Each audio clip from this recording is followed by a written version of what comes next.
آپ کو زحمت دینے کا مقصد یہ تھا کہ کچھ روز قبل ایک پریس کانفرنس کے ذریعے میں نے یہ اعلان کیا تھا کہ پہلی کلاس سے لے کے 8ویں جماعت تک کے جو اسٹوڈنٹس ہیں ان کو ہم پروموٹ کر رہے ہیں، لیکن 9ویں 10ویں 11ویں اور 12ویں جماعت کے جو اسٹوڈنٹس تھے ان کے لیے جو طریقہ کار تھا اس کو فائنلائز کرنے کے لیے ہماری جو اسٹیئرنگ کمیٹی ایجوکیشن کی ان کی ایک سب کمیٹی بنائی گئی تھی، اور اس سب کمیٹی نے اس طریقہ کار کو فائنلائز کرنا تھا۔ سب کمیٹی کی 2 یا 3 میٹنگز ہوئیں، اور اس میٹنگز میں انہوں نے اس مسئلے کو حل کیا، اس کے لیے اپنی سفارشات بنائی ہیں، اور یہ سفارشات ہم اسٹیئرنگ کمیٹی میں لے کر جائیں گے، لیکن جو چیزیں طے کر لی گئی ہیں وہ میں آپ سے شیئر کرنا چاہتا ہوں، تاکہ ہمارے صوبے کے وہ طالب علم جو 9ویں کلاس سے لے کے 12ویں کلاس تک میں پڑھ رہے تھے مختلف اسکولز اور کالجز میں، ان کو ذرا یہ اطمینان ہو کہ ہم نے ان کے متعلق کیا فیصلے کیے ہیں۔ میں نے آپ کو یہ بتایا تھا کہ 9ویں جماعت سے جو 10ویں جماعت میں جائے گا اسٹوڈنٹ، اس کو ہم پروموٹ کریں گے بغیر کسی نمبرز کے، اس لیے کہ اس کا کوئی ہمارے پاس بورڈز کے ایگزامز کا ریکارڈ نہیں ہے، تو اس کو پروموٹ کر دیا جائے گا 10ویں جماعت میں۔ جو 10ویں جماعت میں پڑھنے والا بچہ ہے اس کا ہمارے پاس ایک ریکارڈ موجود ہے، 9ویں جماعت کا رزلٹ ہمارے پاس موجود ہے، ہم اسے 9ویں جماعت میں جو پرسنٹیج اور جو مارکس تھی اس کی بنیاد پر 10ویں جماعت میں پاس کریں گے، اور اضافی 3% مارکس اس کو دیں گے۔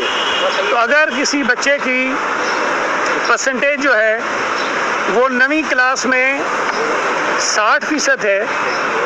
تو جب 10ویں کلاس میں ہم اس کو پروموٹ کریں گے 11ویں کے لیے، تو اس کی پرسنٹیج جو ہے وہ 63% ہو جائے گی۔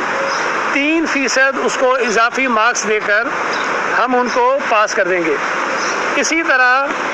جو 11ویں جماعت کا اسٹوڈنٹ ہے اس کو ہم پروموٹ کریں گے بغیر کسی پرسنٹیج اور بغیر کسی مارکس کے، اور وہ چلا جائے گا 12ویں جماعت میں۔ اسی طرح جو 12ویں جماعت کا اسٹوڈنٹ ہے اس کو ہم پاس کریں گے 11ویں جماعت کے نتیجے کی بنیاد پر، اور جو پرسنٹیج اس کی 11ویں جماعت میں ہوگی اس میں 3% ایڈ کر کے اس کو ہم 12ویں جماعت سے پاس کر دیں گے، پروموٹ کر دیں گے، وہ آگے چلا جائے گا۔ اسی طرح جو 9ویں جماعت کا طالب علم جس کا ابھی کوئی رزلٹ نہیں ہے، جب وہ 10ویں کا امتحان دے گا اگلے برس، تو اسی پرسنٹیج کی بنیاد پر اس کی 9ویں کی پرسنٹیج بھی جو ہے وہ کیلکولیٹ کر لی جائے گی، اور وہ اس کی پرسنٹیج بن جائے گی 9ویں اور 10ویں کی ملا کے۔ اسی طرح یہ جو 11ویں جماعت کا طالب علم ہے اس کی اسی طرح بنے گی۔ تو آسان بنانے کے لیے میں عرض کر دوں آپ سے کہ 9ویں سے 10ویں میں جانے والا بچہ اس وقت بغیر کسی پرسنٹیج کے جائے گا، وہ پروموٹ ہو جائے گا۔ 11ویں جماعت سے 12ویں میں جانے والا بچہ وہ پروموٹ ہو جائے گا بغیر کسی پرسنٹیج کے، بغیر مارکس کے، اگلی جماعت میں چلا جائے گا۔ لیکن جب وہ 10ویں جماعت اور 12ویں جماعت کے امتحانات دیں گے تو جو پرسنٹیج ان کی 10ویں میں اور 12ویں میں آئے گی اسی کو ہم ازیوم کر لیں گے کہ 9ویں اور 11ویں میں بھی اس کی پرسنٹیج وہی ہے، اور وہی اس کی ایکومولیٹو جو ہے پرسنٹیج کی بنیاد پر اس کو نمبر مل جائے گا۔ اور جو 10ویں کا بچہ ہے وہ 9ویں کی پرسنٹیج کی بنیاد پر جائے گا، اس کو 3% اضافی ملیں گے، اور اسی طرح جو 12ویں کا بچہ ہے اس کو بھی 3% اضافی ملیں گے، اور 11ویں جماعت کے نتیجے پہ وہ پروموٹ ہو جائے گا۔ یہ تو بڑا ایک سیدھا سا تھا، وہ ہو گیا۔ ایک اور چیز تھی جس میں نے آپ کو اس وقت بتایا تھا کہ وہ ابھی تک ایک مسئلہ ہے جس کو ہم حل کرنا چاہتے ہیں، وہ یہ چیز تھی کہ جو بچے کچھ پیپرز میں فیل ہو گئے ان کو ہم کیا کریں۔ تو جو فیصلہ وفاقی حکومت نے کیا تھا، جو NCC میں ہوا تھا، وہ اس طرح سے تھا کہ جو بچے 40% پیپرز میں فیل ہوں گے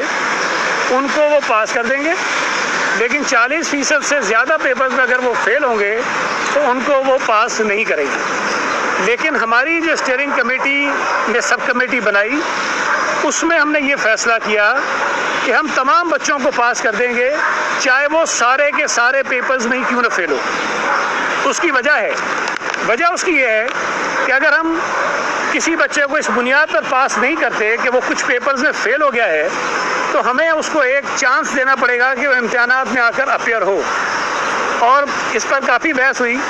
کہ ہمیں یہ کرنا چاہیے کہ ان کو کسی چانس ہم دیں، لیکن چونکہ ہمیں اس بات کا یقین نہیں ہے کہ اگلے 1 مہینے میں، 2 مہینے میں، 3 مہینے میں حالات اس قابل ہوں گے کہ ہم بچوں کو امتحانات میں بٹھا سکیں گے کہ نہیں بٹھا سکیں گے، تو اس غیر یقینی صورتحال سے بچنے کے لیے یہ طے کیا گیا ہے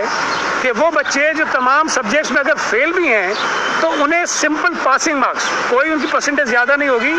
جتنے منیمم نمبرز ریکوائرڈ ہوتے ہیں پاس کرنے کے لیے جو 33% ہوتے ہیں، وہ 33% نمبرز ان کو دے کر ان کو ہم پاس کر دیں گے تاکہ وہ بھی اگلے سال چلے جائیں۔ اور اسی طرح سے جو بچے پرائیویٹ کینڈیڈیٹ کے طور پر اپیئر ہوتے ہیں، as a private student appear ہوتے ہیں،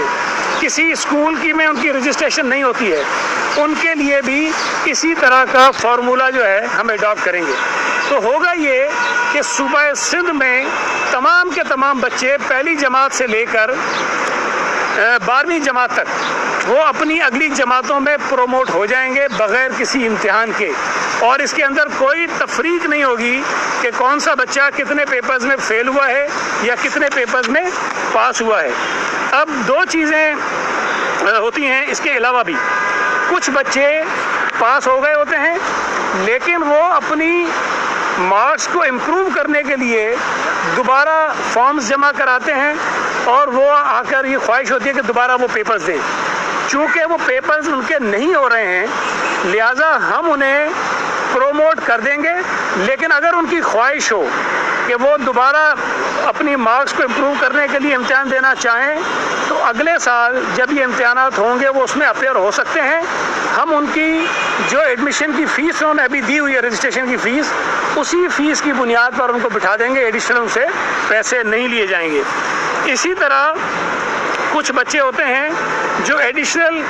کوالیفیکیشن کے لیے یا اپنے سبجیکٹس یا گروپس کو چینج کرنے کے لیے اپیئر ہونا چاہتے ہیں، ان کے لیے بھی یہی طریقہ کار اڈاپٹ کیا گیا ہے۔ اس سال کوئی اسپیشل ایگزامینیشن نہیں ہوگا،